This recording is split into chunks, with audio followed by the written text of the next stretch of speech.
right. We've been doing a lot of talking and not enough eating, Yeah, so fact. I'm about to try this rice. And try these noodles. I don't eat noodles, but I'm trying. Oh, noodles is good. I think everybody They look like noodles. ramen noodles, like uncooked ramen noodles. Yeah, this is too sweet. This is hot. This is spicy. Let me see that water. This is spicy. This definitely too seasoned for sure. It's too seasoned? Way too seasoned. This is a bad too seasoned though, like over seasoned. High cholesterol.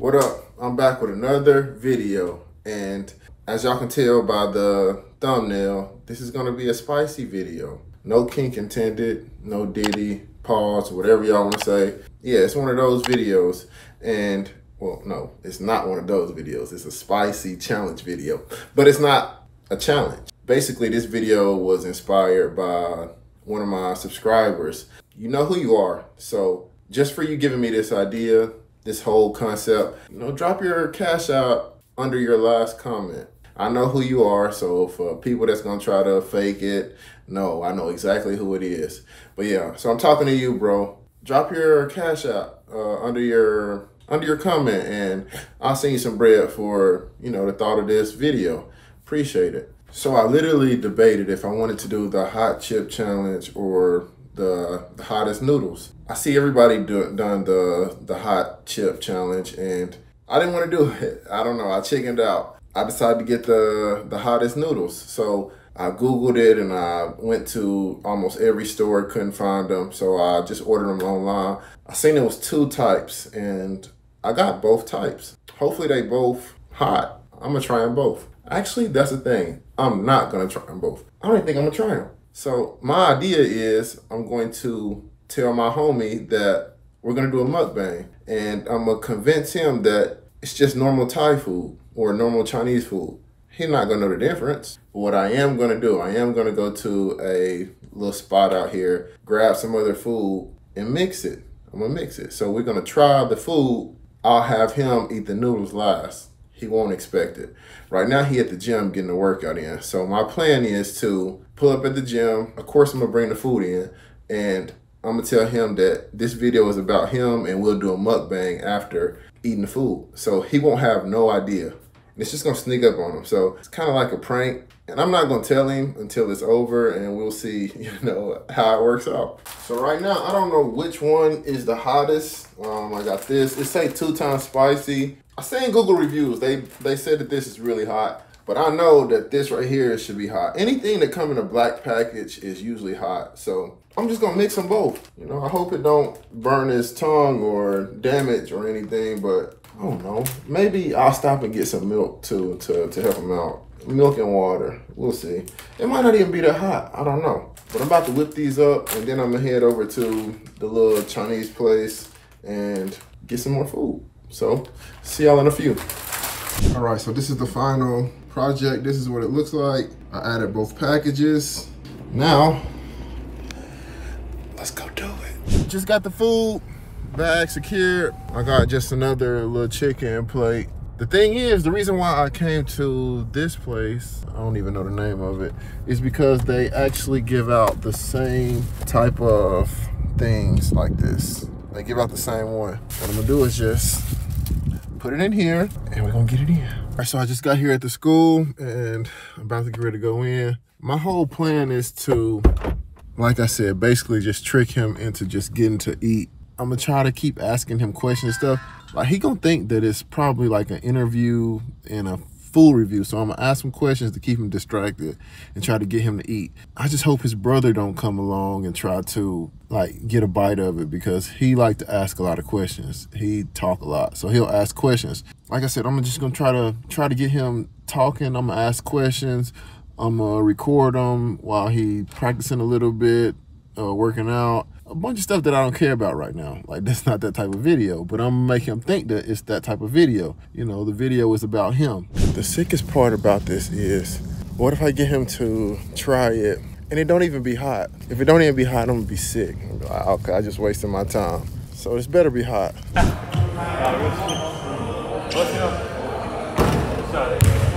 know you guys remember this guy.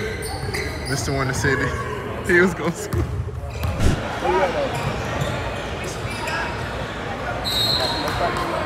you have scored that? You said what? You would have scored that? Would you have scored that?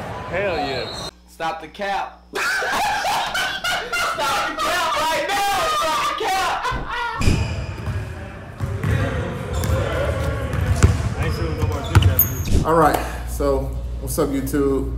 I'm back and I'm here with Chili Charles. Chili Charles. One and only, man. The one and only. And One and only. I know you guys seen my Wingstop review.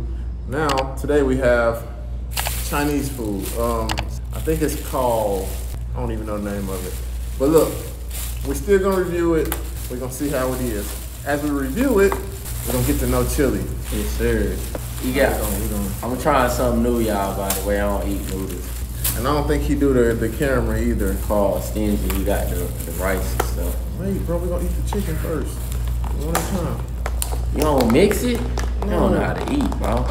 Before you eat, bro. I'm gonna save my grace. Yeah, bro. that Jesus too, Christ. but like I said, we gotta get to know you. We gotta get to know Oh, you. okay. For sure. Okay, so what made you transfer high schools? High school. I first transferred from DeSoto High School, kind of like taking a bet on myself. Like, I was a freshman. I was supposed to be a freshman on JV there. Things ain't going my way. Kind of like different stuff with the coaching staff. I don't really get into politics, but I took a bet on myself and went and transferred to Woodrow Wilson High School in East Dallas, and I played for Coach Pat there.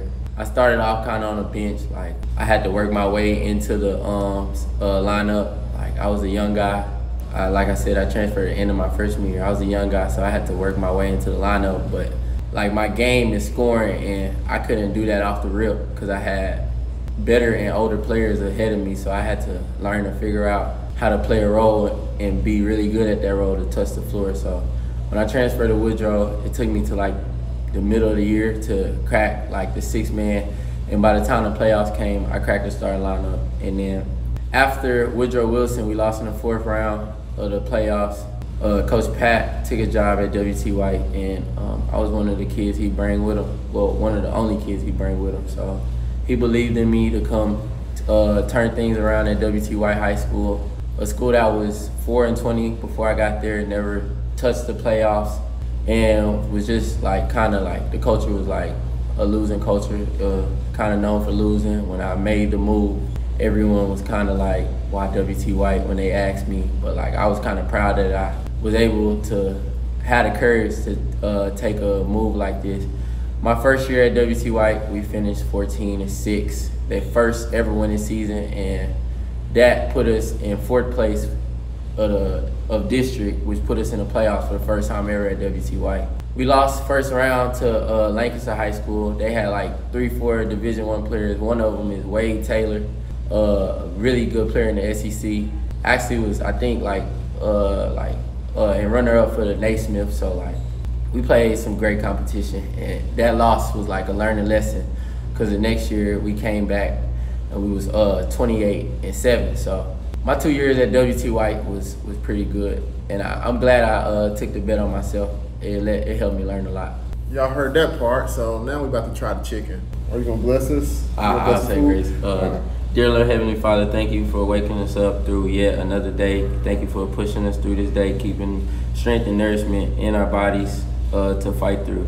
Thank you for always guiding and protecting over us, and please help this food be extra strength and nourishment to our body, and just keep helping us push throughout life. In Jesus' name, amen. Amen, amen. Keep God first. I always told y'all, pray before you eat. It's a great prayer, man. That's a great prayer. All right, let's try this chicken, man. Let's see. This sesame orange chicken? I don't think it's orange, but it ain't orange, but like. A little bit cold. Well, it ain't too cold, but it's fire though. it's good. Yeah. It's good. It ain't orange chicken. I'm not feel that's like teriyaki. It ain't teriyaki. I told him to give me I'm like gonna try the number with one the thing on their menu, like what people get the most. I'm gonna try it with broccoli, but the chicken definitely fire. And he said this is what most people get the most. So It definitely be too seasoned. one more time, bro. What did you just say? Shit be too seasoned. Shit be way too seasoned. It's definitely fire. That's good. That's good. Oh God, that's good. So what I'm gonna do is after this, because I think I got the brochure or Nah, the this menu next in the level. car. It's next level for Yeah, sure. it's pretty good. So my next question: how'd you change the culture at WT White? The culture change was really kind of like off the floor, like really like it helped me learn how to like build connections, build friendships. The school is kind of bland, and my personality is kind of outgoing, so it was like a culture shift as far as like people like communicating, getting out, doing different activities like school activities, sports activities. Like our first summer workout, it was like 20 people there. That's football, basketball, soccer. That's all the teams. Like it's like this school has over 600-700 kids that go here, and probably like a third of them play sports. But like through the summer, like most kids don't really come to summer workouts because like everybody getting ready to lose for years to come. So like I kind of try to show up every day. I kind of like try to connect with other people, like to get out. Coach Tony Johnson, he always like announced like different like accolades like. Before, like the middle of the summer, like we had the most people ever show up to like a summer workout. Then by the end of the summer, when we had a workout in our final day where we had fun, it was almost every kid that was in the academic program there. So like different stuff like that in the beginning, in my first year there when we went 14-6, because not just the basketball team made the playoffs for the first time, the football team did. The volleyball team won more games than they ever did, and the soccer team was runner-up for state. So it's just like everybody kind of like took that next step, like when it as far as like being together. Like this school is like kind of never together. Coach Pat told me like before he bring me over here to like be me, because that's the reason he bringing me. Like it had nothing to do with like basketball. He was basically preparing me for my next step. This carry on that trait is a trait that most people don't have to like bring people together, like, and I get that compliment like throughout college and stuff, like, but like being able to bring people together for like a better goal. So like the culture change was definitely started off the court, but like that off the court stuff, when a team come together, like whatever the goal is, like they gonna push the fight to that, and we end up doing that. So, and that's one thing I can say about you. You brought the community out.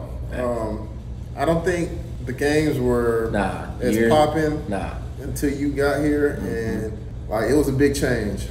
You had people wearing your shirts, you know, people matter of fact rooting for you. He gonna put my link in the bio. Go get your Thanks Chili shirts. Thanks Chili, and they got a picture of him on it, and I'll put it in here. Yeah, we'll see it. So, all right. So after high school, you committed to Chicago State. Yeah.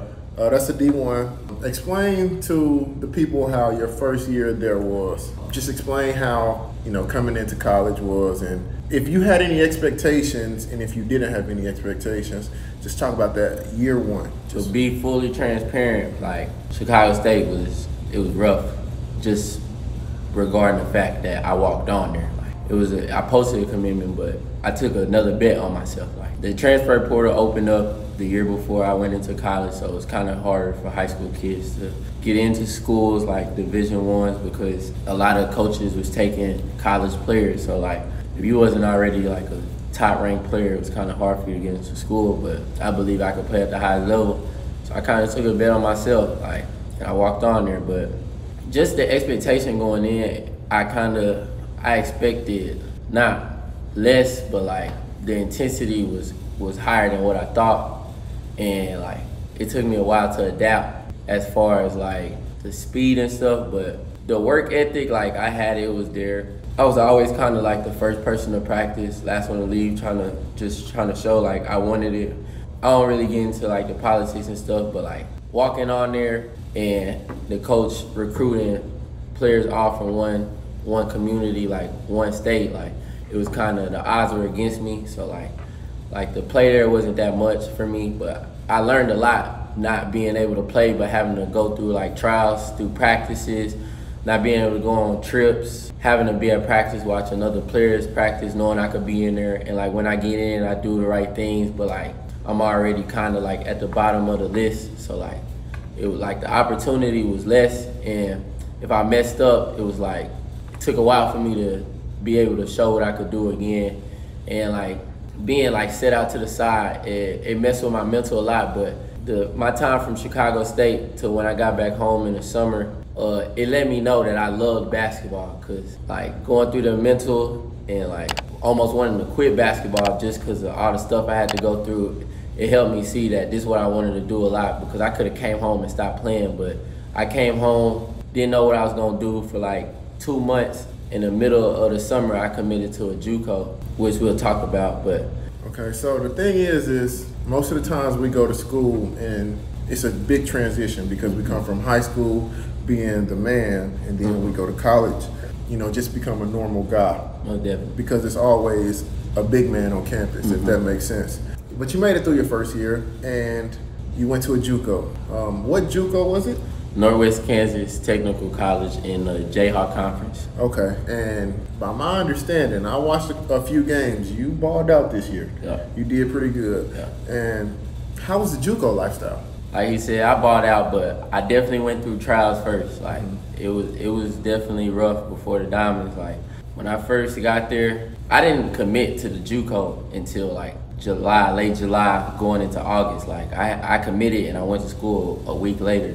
And I had other schools talking to me, but like I'm kind of like, I don't know what it is. Like I don't want to just say I'm an underdog and just hype myself up, but I like being an underdog. Like I was getting recruited by Garden City, Paris, a lot of different JUCOs, Kansas City, Kansas. So like when I chose Northwest Kansas Tech because of Coach Jay Bradley, I believed in what he was putting out, and everything he told me that he was gonna do for me and that he was gonna put me through, he did, and it helped me be a better man. Cause from being at Chicago State, I had no structure, cause like I wasn't being attended to. Like I was at the bottom, like they was worrying about the higher players, so it was like I was kind of I'm learning on my own and like kind of teaching myself bad habits. So like I said, I went through trials because my whole beginning half of the season, I had a lot of bad habits that I had to break.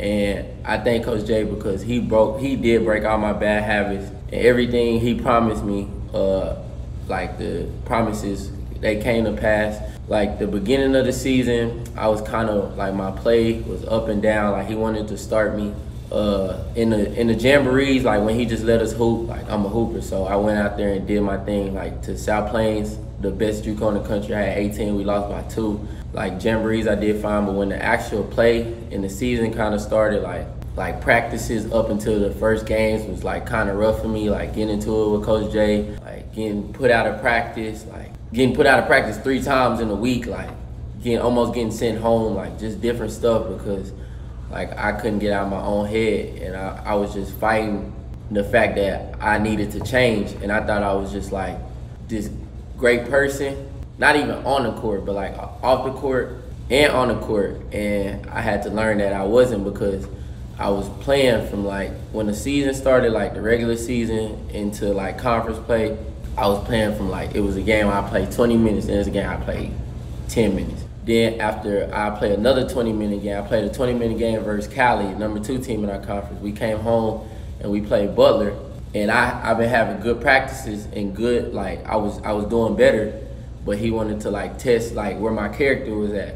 He sat me the whole Butler game. We ended up losing by 2, and I'm like a more experienced guard. We lost by 2 due to guard play. We was up 10 with a minute, but he didn't play me the whole game, and didn't tell me why. And I didn't know why until the end of the season. But like that game, like it showed me like how much I was changing. Like that whole game, I was talking to my teammates the whole game, still ready to get in the game. Like I got my shooting shirt off because I'm like, I might go in the game. Yeah. I sat a whole game in 2 overtimes, and I was still cheering my teammates on. Like one of my teammates, Emor, he got scored on the last 4 possessions, but I told him like, you get to stop this possession, we win the game. We still end up losing, but like going through that and like seeing how much like of a better person I was becoming, because a week before when we played against one team I played, and then we played like a prep school. and like he didn't kind of play me a lot, but I had to understand it's like a prep school. He gonna get the guys that need to play in the game, like to get more reps. But I was being a bad teammate. Like I'm sitting at the end of the bench, like teammates scoring, dunking, like I'm not doing nothing. So like I kind of learned from that. So that first half of the season, it was real rough. I was averaging like my average was like at 3 points. I was averaging 3 points coming home for Christmas. The calls back home wasn't really long calls because I wasn't doing good. And it's not like, one thing I'm gonna say, like when it's dark, like when you go through a drought or the rain, like and you gonna look left and right and you only gonna have you. But when you doing good, people gonna definitely be there. So like always bet on yourself and like stay keep a forward focus. Like you gotta have tunnel vision because like when it get cold and dark, like you ain't gonna have nowhere to look and turn to. I just came home, like we didn't win a whole conference game. We played 8 conference games. We was 0-8 coming home from Christmas. And like my nephew was just born, so I'm like, in the back of my mind, I'm thinking like, when I got home, like I seen him, I kind of really had like a thinking like to myself for like 2 straight days. I really didn't even leave the house. Like I only got like 2 days to be home. Like 2 days I didn't even leave the house to go to the gym, nothing. I was like, bro, like I came to JUCO to change my life. Like I started to notice like I was changing my life, but it was gonna change for the worse. So coming home from JUCO, like I just like, it gotta be like a different grind. Like I gotta have a different mindset. I gotta be ready to like approach everything like with a winning mindset. And when I came back to school, me and my coach had a talk. He was like, I'm gonna let you rock. Like, you got half a season left. Like, you trust me, I'm gonna trust you. We had that talk. Like everything he put out, like following the scout, pushing my teammates, just being a better person. The last like 16 games, we ended up finishing 500. We was like 2-12. When we finished 500, we ended up being 16-16. I ended up averaging 14 points a game, but the whole second half of the season, I averaged 23 points per game, which everybody like seen that. Like he said, I was balling out, but like I ain't gonna just show the balling out because I did have times where I was going through rough stuff. I just had to overcome it. And that's the whole thing. It's like you had to be humble and you had to take that back seat. You had to learn how to become a leader. Yeah. And the thing is, not saying you never was a leader because you was. You just you was born with it. You got that natural instinct to become a leader and be a leader amongst men. But the thing is you had to humble yourself. Yeah. And sitting on the bench was probably the best thing for you because you got a chance to see, okay, I can coach these guys. I can help these guys in a different way. Keep these guys' spirit high and help my team. You know, at that point, it's bigger than you. You've seen the goal of it being about the team. About winning. Like, yes. And yes. Like, it's a lot of JUCOs, like, it's a lot of people that don't play at big JUCOs, but they win and everybody sign because it's a winning school. Like, coaches recruit winners. Yeah.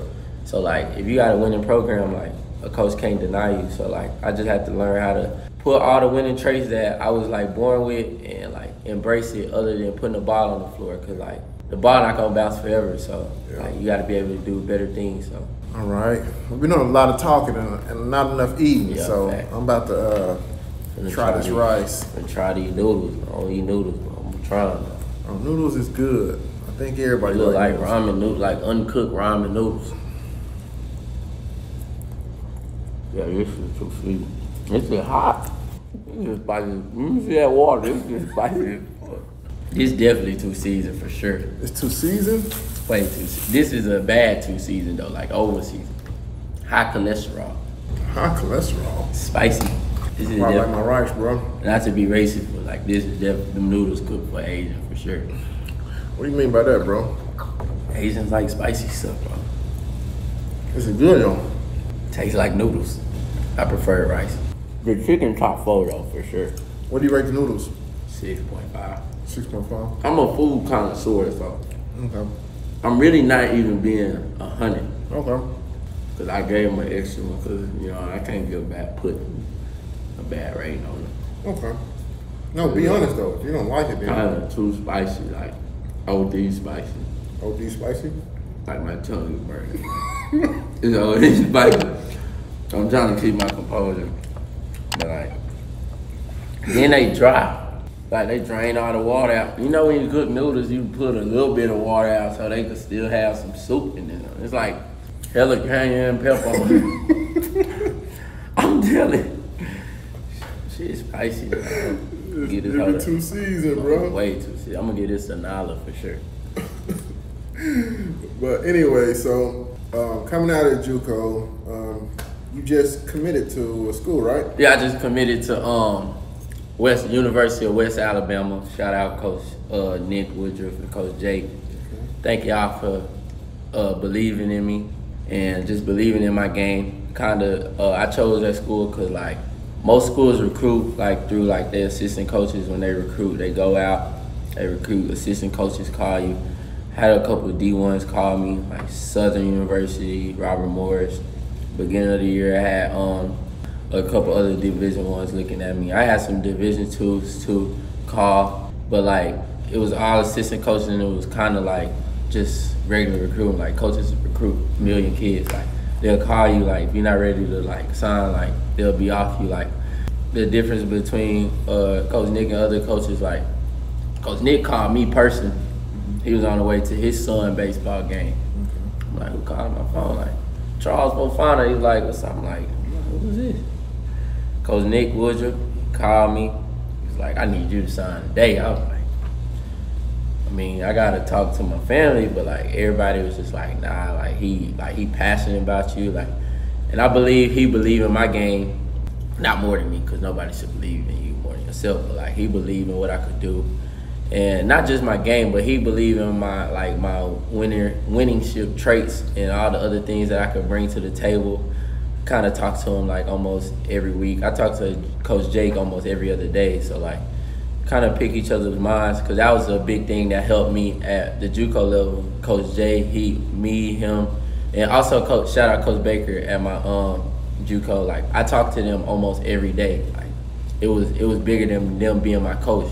And like me being able to understand them off the court kind of helped me be able to want to win for them. Like Coach Jay and Coach Baker made me like, if they told me to do something, like I would run through it. Like they told me to run through a wall for them, like I'll run through a wall for them, because that's how like big my trust was for them. And that just came with building connections. And like Coach Jake and Coach Woodruff were kind of doing that before the season started. So like I'm gonna go in there and work hard for them so we could get go win a natty. I'm trying to win a natty before I leave out of college. Like I'm trying to do my thing. So like they push me before I even get there. And another reason that like I chose this school, I kind of wanted to like change the scenery. Like I always chose like the bottom of the bottom, like to try to like build a culture. Like I wanted to see how I fit in a school that's already been winning. Like this school, not this past year, but the year before that, they won their conference twice, and they played in the NCAA tourney. And then this past year, they won.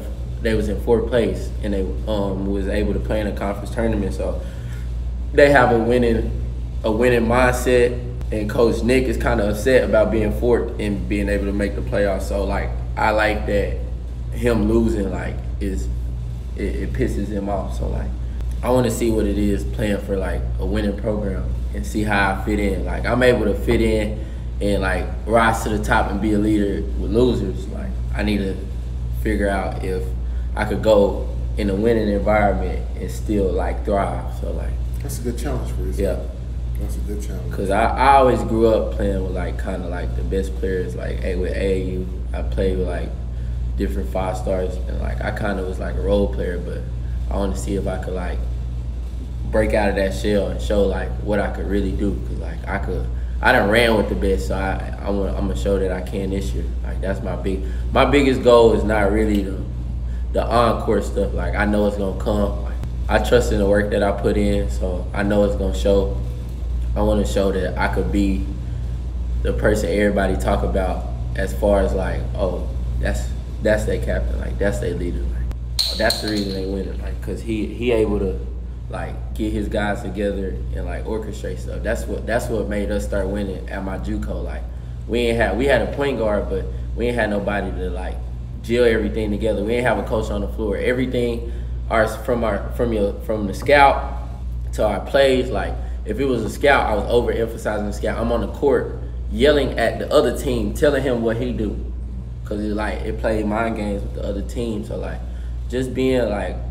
My main focus is to take the route nobody want to choose and be like, I could be a weirdo. Like everybody look at me like on the scouting report, at JUCO, and like you could, if you ask and call coaches from my JUCO conference, like none of the coaches like from other schools, and it's because of how like they on the scouting report for me, high energy, crazy, like lunatic, like people like literally like we was at the free throw line, a guy was like, bro, you know, like he off in the head, like that's what it say, but I'm perfectly fine. I'm a straight A student, like I'm very bright, but like on the court, like you need a guy that's gonna be like that to win, and I could do that, and still I can get you off your game, and now you gotta deal with me on the other end. So it's the Draymond, bro. Yeah, he's super smart. The difference between me and Draymond. I get you. You know, like you're a scorer. I understand, but what I'm comparing the mindset. Nah, facts for sure. The grit, the toughness. You know, that's what I'm comparing.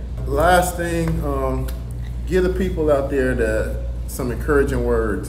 Some kids that might be lost right now. You know, they straddling the fence. They don't know what to do next. They might want to play, and they might not want to play, or they might be in a dark place. Just give them some encouraging words. Really just pray, keep grinding. Like it's your last time gonna ever touch a ball. Every time you step foot on the floor, like you just gotta give it 110% until you figure out if that's what you love or not. And like if you're going through trials, like when you start going through trials, that's when you push 100 times harder than when you're not, because that's gonna test to see if that's really what you want to do. Like when you're back against the wall, run forward. You can't go backwards because the pressure coming at you. So run forward. I like and that. If you fall down, you get back up. And if that's not what you do, stay on the ground. But if you stay on the ground, you're just gonna plummet. So like for the younger guys, it's just like in that place because they underdogs. Like one thing that I could say is like if you're playing a game of Uno, you need to worry about your hand. Play your cards that you got. Don't worry about nobody else's hand. And the reason I say that is because you may have a 5-star teammate getting all these offers, another teammate that's pretty good, mid-major, like, and you may have to take a JUCO route, a D2 route. Like I still believe I can play at the highest level, but like I'm just believing in myself, and I'm gonna take my route, write my own story, because like at the end, I'm gonna be the publisher of my book. Nobody else is. So just being able to write my own story, I'ma love how I wrote it at the end of the day. And like you gotta love what you do. Can't really look left and right to see what everybody else doing, because then like your story is gonna be all over the place. It ain't gonna be you. The last thing I can say is really just like be you, like be who you was born to be. And if you don't know that, just pray until you kind of like figure it out. If you're not a Christian, that's not your religion, do whatever you gotta do. Like I ain't the type to judge religions, but like just figure out who you are. Like Those some good words. Those some good words. Remember, he said something that was low-key tough. And when I mean tough, I'm not saying hard or a battle. He's saying something that should stick to everybody. When you're back against the wall, run forward. That's dope. I like that. To everybody out there, what's meant for you is meant for you. You know, it's not nobody else's blessing, it's your blessing. So everything happens for a reason, and walk by faith, not by sight. So once again, I'm here with Chili, Charles Fofana. Yes, sir. YouTube, I appreciate y'all. Give me the 2.5. I'm almost there. Roll the 2.5. Roll the 2.5. We really rolled the 3K, but that's what we aiming for. Roll the 2.5 first, and we're gonna get to 3K. Hey, stepping stone. Gotta crawl before you walk. You do. He ain't lying. But remember, like, comment, subscribe, and please share. For sure. Till next time. Okay, so as you guys seen, that didn't go as planned. At first, I was gonna tell them that it was a prank or whatever, but they wasn't even hot enough to admit to it. So I won't even tell him. He won't know until he see the video. He low-key got to saying some good stuff and changed the vibe. It was supposed to be like a funny, review. Instead, it turned into something deep. And I actually enjoyed talking to him, and we kind of got caught up in it. So he was saying some good stuff. But as for the challenge, I don't know. I think I gotta go get the chip. I seen people pass out from the chip, so I think I got an idea for another video. And I might get him back into another video. I don't know. Me and him might start doing, nah, I'm not gonna say that just yet, but yeah, well, because he leave for school. I don't know, I guess we can get a couple more videos in, but I got some stuff lined up, some stuff planned for the future. Possibly, you know, take a trip out to his college, watch a game or two. But yeah, man, these potholes crazy. But W video still, even though the noodles didn't work out as planned. That's how things go sometimes. Sometimes things don't go according to plan. You know, you just gotta adjust. Hope y'all have a good rest of the week, you know, and until the next one.